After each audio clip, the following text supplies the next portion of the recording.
college. Yep. And you look at USC and you look at LSU over the last couple of years, and you say we can just rewind, hit the reset button, bring some guys in. We're going to be all good. We're going to be a top 10 team. Anomalies. Historically, those are anomalies. Historically, it doesn't happen like that. Historically, those are outliers. Yep. So as we're looking at it, and those are sort of a recency bias of, okay, well, if those programs can do it, why can't we? Yes, transfer portal helps. Yes, there are certain things about the way college football is that helps them have more immediate success. But guys, change is hard. Change is hard in life. It's hard in college football. And I don't think it's going to be so easy to just turn around and say, oh, we're just going to win 10 games. Now, I have high expectations. I'm just like everybody else. I don't think it's going to be as easy as everyone else. Mertz, you've seen it, too. You've seen all these regimes. I mean, change is difficult, especially when you're going 0 to 100, like from Jim Leonard to Luke Fickell. Yeah, and hey, let's be real about this, too. This is a team that went 7-6 last year. Weren't that good? No. It was we not keep very forgetting good. that. We stunk. We stunk last year. We keep overlooking that. Yeah, I mean, it's This team right. I know stunk. there's a lot of new talent, but you're not coming in off this legacy of success. Let's be real about it. The last time that this program performed to our expectations was 2019. We didn't know what COVID-19 was at that point. I mean, like, that's how long ago this Amen, was. brother. Amen, brother. Those 19 Badgers. So, yeah, I know. I mean, that was a great year. But to pretend that We've held the standard, yeah. we held the standard hasn't been there, which is why I felt like I was very excited about the change. And as much as I would have liked to have seen, in some ways, Jim Leonard get his shot, I also felt like, man, this program needs a shakeup. It needs a shakeup, and it needs a fresh look. And is that going to happen overnight in terms of the payoff? That's to be determined. The one thing I'll say is everything to me always in college football comes back to the schedule. I look at the schedule. This team has a chance to get off to a really nice start and at least establish some enthusiasm on the fan base and the locker room. You hit that middle stretch where you've got Iowa at Illinois, Ohio State. Things could get rough there. There's That's no the doubt. dangerous part of the year. That's Yeah. what I'm looking at. That's the part of the year that I'm concerned about. But if you're starting off 5-0, if you manage to get through unscathed to that point, and then you bounce back strong at the end, I think that a lot of people would be pretty happy around here. And if you're putting up an exciting brand of football in the meantime. Of course. We alluded to it earlier. We've talked about the expectation and what is sort of a standard season for this Wisconsin Badger team. No more Paul Chryst. No more Jim Leonard. Brett Bielema's not in town. What is sort of the line of expectation? What is the line in which this becomes an underwhelming season? What is the line when we've reached our expectation, we've surpassed our expectation? Brad, I want to start with you.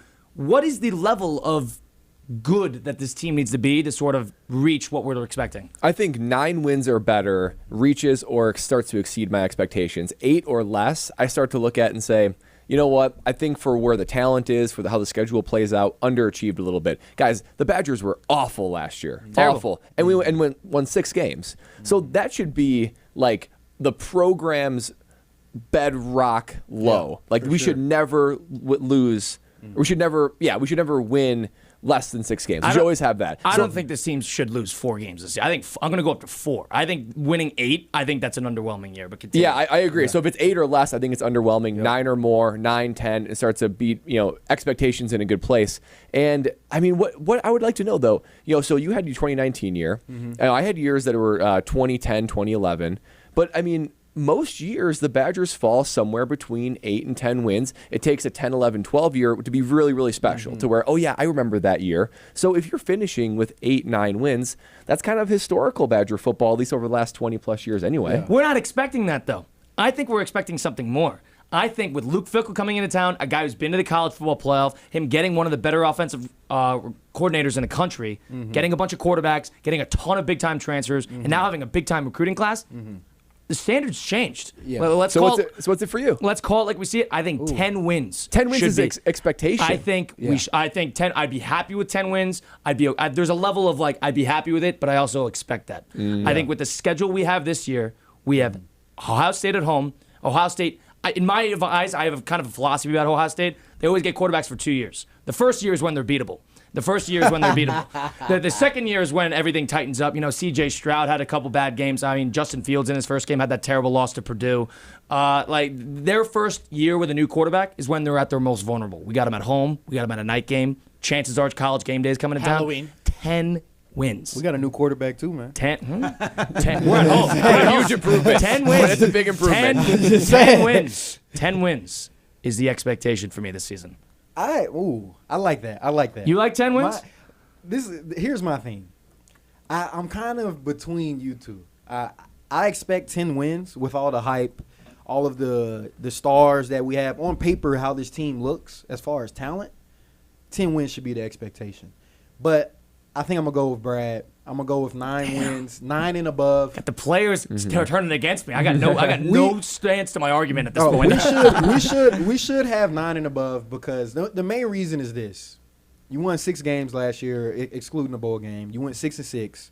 We're on the brink of missing a bowl game in the first time in 20 years.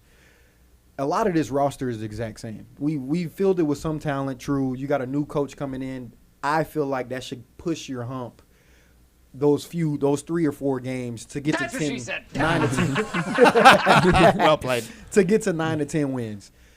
But my other thing is this.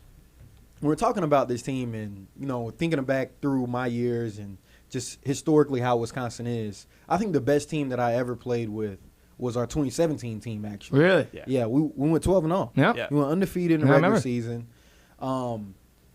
Do you guys think this team can do this? I know Chim earlier in the offseason said that 11 wins is a little low for this Wisconsin team. What is he supposed to say? Yeah. But I True, understand. Yeah. but I think people are forgetting just how hard it is to win football games, period.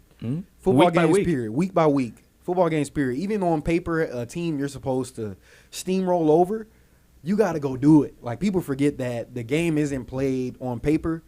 It's played with pads, and it's played outside. So, man, I don't know. I'm going to go with 9 is the expectation. Anything less than that. Matter of fact, I even think I'm going to flip. You're joining Don't my do team? it. Ooh. I'm with do you, it. Colin. I'm with you, Colin. I want 10 wins. 10 wins. I want 10 wins. Mercy, I need a I third want from 10 you. wins. Mercy, I need a third from you. To Let's be go. a success.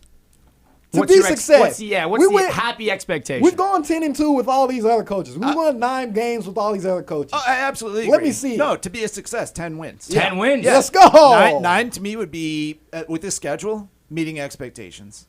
That would be meeting expectations. In my mind, that's meeting that was expectations. my- I think we're saying the same thing with different numbers. Yeah.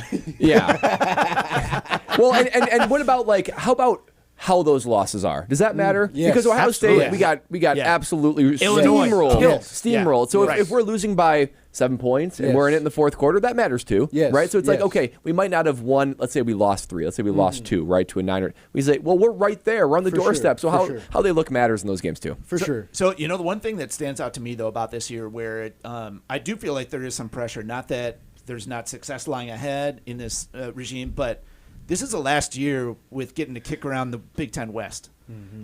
With getting this auto entry into the Big Ten championship game as long as you take care of Iowa and Minnesota and Nebraska. Yeah. The pressure's on, I feel like, in some ways, for this program to perform this year, to get that momentum going. Then you can build off of it. If you sag a little bit this year, if Minnesota knocks you off, if somehow Nebraska, they lose every close game. So I'm not worried about that. Oh, we saw it. Yeah. But if you, or Illinois, again, if you're not quite getting there this year, and then next year you've got USC, UCLA, and a wide open Big Ten with no division to hide in, the challenge gets that much stiffer. Wow. Totally agree. That's Adam Mertz right there. My name is Colin Russo. Taking over Scalzo and Brust with Chris Zorr and Brad Nortman. Wisconsin Badger game day tomorrow, 12:30. We're super stoked for it right here on these very airwaves. Honestly, what team, Packers or Badgers, will have more wins next year? We'll get into that and more next. Scalzo and Brust, presented by the official beer of the NFL, Bud Light. You're listening to Bud Light, Scalzo and Brust. It's hard for me to put into terms, but at some point I just respect Jesse Nelson for the way he plans his life. It's better than all of us put together. I don't know. I think I one-up him. Are you now upset that Jesse is better than you at skipping out on work and blatantly just presenting excuses that shouldn't be acceptable excuses?